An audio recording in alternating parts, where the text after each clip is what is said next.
That's right, it's Opie and Anthony. We got to go right to the phones. We got our pal Dennis Leary on the phone. He's only got a few minutes. Hey, Dennis, how are you, sir? Hey, guys. What's up, buddy? I got to tell you, I got to start by saying I brought you on my honeymoon. Oh, the book? I read your book on my honeymoon. How was the honeymoon, by the way? It was awesome. We had a really good time. It was really mellow. Oh, cool. I was sort of hanging with Colin Farrell. I know I'm name dropping, but wait a minute. You're not just name dropping. You're honeymoon name dropping. You're supposed to be involved with the woman who's going to be involved with you for the rest of your life, but you're actually trying to find a way to have a drink with Colin Farrell. Oh, absolutely. I got a what's up mate from him, so I feel like I was doing pretty well. Do you know who you were? Hell no. I'm not going to sit here and make believe. He was staring at Colin Farrell. Let me clarify that. Well, let's be honest. Colin Farrell probably doesn't even know who the woman who was with him was. Right, exactly. Hey, guys, I got to tell you something. Yeah. Obviously, I've been aware of the power of your reach for many, many years, but I've never done a book before, and, I've never been on a book tour. You guys are like the anti-Oprah. There are so many people out there who go to bookstores and buy books because you guys tell them to. Yeah. Remember when I was on the air with you guys, and I jokingly said something like, if you come, to the book signing and you buy a copy of my book and a copy of Jim Norton's book. Yeah. That was one thing. People, every signing I've been at, Chicago, Los Angeles, San Francisco, Boston, people walk up with the Jim Norton book and my book, and they go, yeah, here's John Opie and Anthony, here's John O&A. It's unbelievable. Thank you. Hey, by the way, congratulations, man. I mean, I knew you were going to get on the list. You never knew where in the I think, what did you, I saw you hit number 9, I think. I'm at number 7 right now. Wow, look at that. I didn't know you wait, I don't want to blow past what Dennis Leary just said. Yeah, by the way, that's what I'm trying to say. The only reason that I'm on this thing, I'm convinced, because the only gigantic radio show, I didn't do Oprah. I didn't do, this is the only thing I can trace it to in terms of people. And I'm telling you specifically, Jim knows because he's done it. Sure. New Jersey, these people, there's gigantic amounts of people that listen to the show and then show up. They tell you, hey, I'm O&A, blah, blah, blah. Hey, I heard you on O&A. So literally, you guys should be getting credit as the anti-Oprahs because I'm convinced that between the power of radio, it's like, you know the reason that Artie Lang's book is selling. So you know the reason that my book is selling. And, all right. Now, Dennis, let me jump in. I hear exactly what you're saying. So, and I expect our phone call to be on Rescue Me any time now, right? Well, yeah.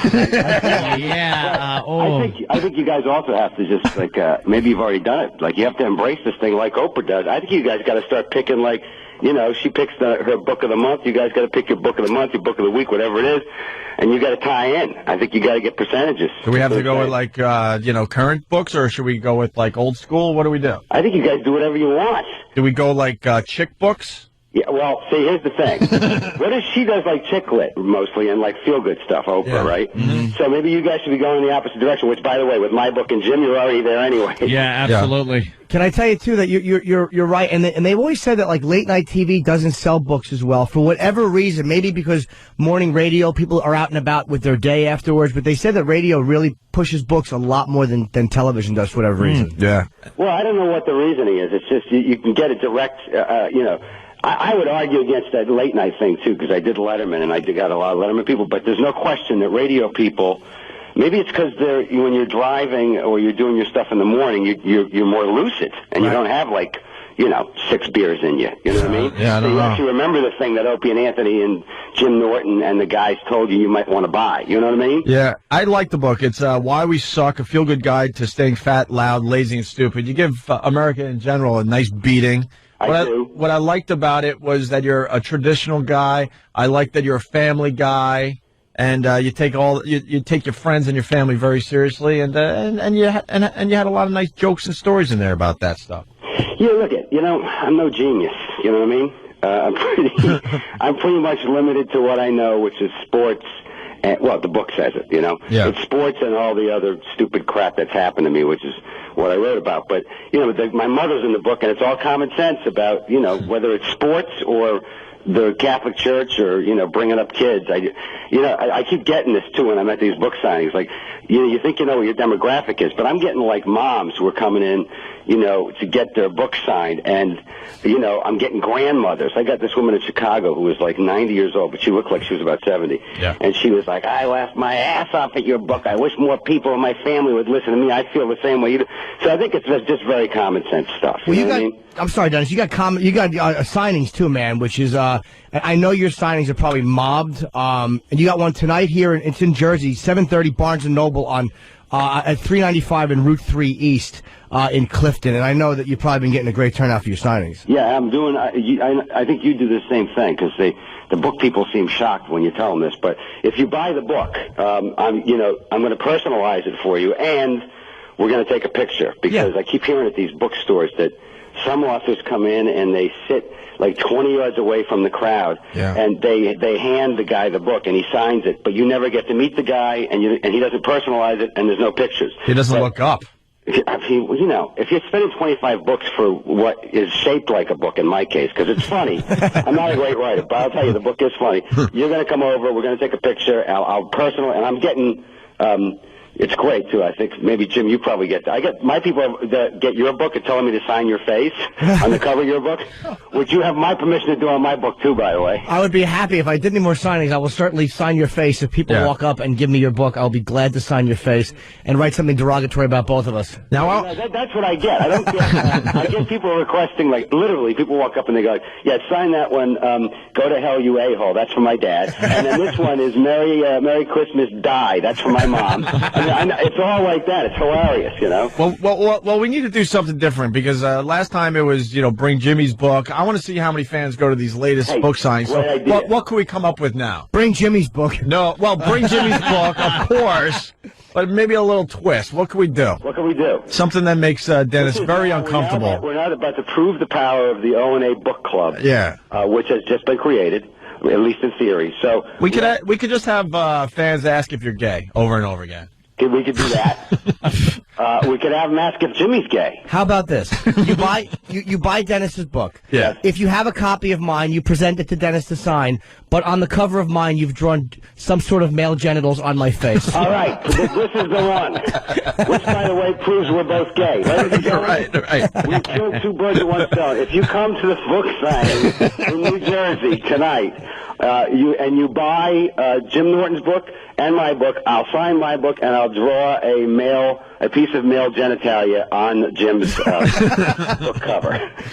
And also, Dennis, you got a couple on Saturday too. I know we're on in Connecticut. It's the first one is at 4:30 p.m. It's on a Saturday though, so it's easy. It's called the Hickory Stick Bookshop. It's on Green Hill Road in Washington Depot, Connecticut. And then from there, you go 7:30 that night, R.J. Julia at 768 Boston Post Road in Madison. So 4:30 is in Washington Depot, Connecticut, and then 7:30 is in Madison, Connecticut. That's for Saturday, for Saturday afternoon, which are pretty easy ones. Dennis, I wish you called about a half hour ago. We were talking about old school hockey, and I know you're a huge hockey fan. I was watching on MSG Classic the 1974 Stanley Cup Finals, Game 4. Rangers, and I'm not a Ranger fan. Rangers Flyers. Yeah, man, that is old school. David Schultz, just beating the crap out of people. The Hammer. And I was telling these guys, man, I miss the old school hockey. You know what's going to happen now, though, guys? You mark my words. I mean, this is real basic sports thinking because now they got an economic fallout on their hands. And earlier this week they announced that the NFL, Major League Baseball, the NBA were all laying people off from the corporate offices. Yeah. But they weren't laying people off from the NHL offices. And the NHL has always been a live sport. Like, for instance, last year, the beginning of the baseball season, Tampa Bay Lightning, they're in last place, but their building is sold out for the last game of the season, 18,000 people. Same day, opening day, across town at the baseball stadium, 6,000 people. So the NHL has always been a live sport. So what's going to happen now is, because for the next, 4 or 5 years, people are going to be very careful about how they spend their money, the fighting is going to, this whole idea that the fighting's going away, that's going to just drop right out of the equation. Oh, God, because, first of all, I love the fighting. And second of all, now they're going to be like, we got to sell our product, man. We got to keep these buildings full. Right. So you're going to see, it's going to go back to the old school, I think. Which, by the way, I don't like goons, but one of the great things about hockey is, like, unlike anything else in life, if you're going to be a jerk to my teammate, you're going to have to answer, and you're going to have to answer right now. Nice. In front of 18,000 people. Yeah. You know? You're giving me hope, Dennis. I wish the Senate was run that way. You know what I mean? Like, if a guy said something really ridiculous, like Barney Frank mouths off about some ridiculous thing, somebody else just walks up and they drop the gloves and they go. You know? Right, live on C-SPAN, you know? Well, how about Larry Craig and him and Barney drop their pants and go? There you go, ladies and gentlemen. Actually, they just take Barney and Larry and they say, why don't you guys go in the men's room? Okay, we're going to continue out here. We'll have a men's room match. But, anyways, one of the things I'm really excited about my book is I'm number 7 this week or last week. Mm-hmm. You know what 8, 9, and 10 was? What? Barack Obama, Barack Obama, Barack Obama. Look so at you. What, look at you knocking him out. Somewhere the president-elect is looking at that list and going, who the hell is this guy? Right. So I'm either about to get audited or invited to the White House to have a new cabinet appointment. Because you know he's smoking now. Yeah, that's it, dude. It's amazing. Number 7, and you've been on for a few weeks now. Look, speaking of Obama, the front page of the paper here in New York, secret Obama photos. Have you seen this yet? Yeah, I do. But he looks like Richard Pryor. he's got the Richard Pryor look. Which album from the 70s do you want to mention? Circa 1980 look, you know? Right. It's awesome. It's some good pics. I think imagine if somebody woke up from a time machine, literally. If they saw those pictures, they go, "Oh my God, Richard Pryor is the president of the United States." Wow, things have changed. You nailed it. But I really do love the fact that we have a guy that has admitted that he hasn't really quit smoking, and based on this economy and probably the secret terror, papers that he's saying, he's going to end up having the, lighters all over that Oval Office. He's going to be smoking Newports. It's going to be insane. You know what I mean? Just to keep himself calm. It's going to be a nightmare for him to try to figure this crap out. Oh yeah, this is going to be a long haul. This is a bad one. This is a bad one. This ain't a good one. We're going to need a lot of pretty talk to get around this one, Absolutely. But, one of the ways to get around a really bad... Listen to this plug. I hear the book signing plug coming, Dennis. Yeah, I mean... I hear it coming a mile away. To get around, an economic fallout is to laugh your ass off. And one of the ways I know to laugh your ass off is to go out and buy Jim Norton's new book or the new Dennis Leary book, which I hear are both extremely funny. I think they are, and I think that you buy them together. I mean, you're out. It's like first of all, you're using a credit card. It's not like you're going. No one goes to a bookstore with cash. No. It's not 1962. Yeah. You go with a credit card. You buy them both. They both make great gifts, and you have to. And you know what? If you in this case, you've bought 2 books that are going to make you laugh, and when you're done, laughing at the books, they both make great coasters. And like I said, I'll draw a penis on Jim's face on his book if you bring it to my signing. So now you have a famous guy. You can draw your own penis on my face. How about that? You're going to have to call next week to tell us how the penis thing worked out. I think we've started something here. I really do. All right, tonight, 7:30, Barnes & Noble at 395 Route 3 East Clifton, New Jersey. By the way, guys, you know what I heard on this book tour, that the #1 most stolen book in every bookstore in the United States is? The Bible. Wow. That is the #1 book stolen by people in the United States. They go into a bookstore, and it's not poor people who can't afford to buy the Bible who want to read up on some scripture. It's really well-off people, and when they get caught, they act like they weren't going to steal it. Huh. How about that? Why do they do that, you think? Is it they're embarrassed because they really want to delve into it?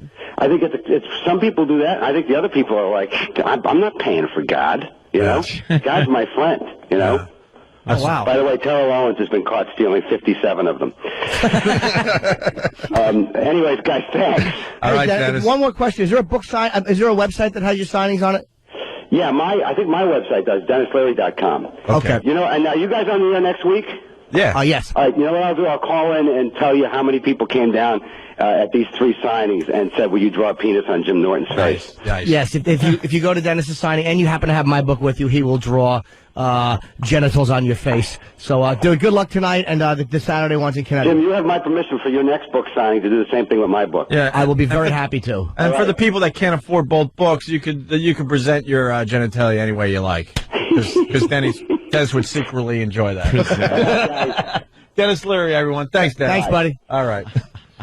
Quick break, and we'll do a little mopping up for everybody. Opie and Anthony.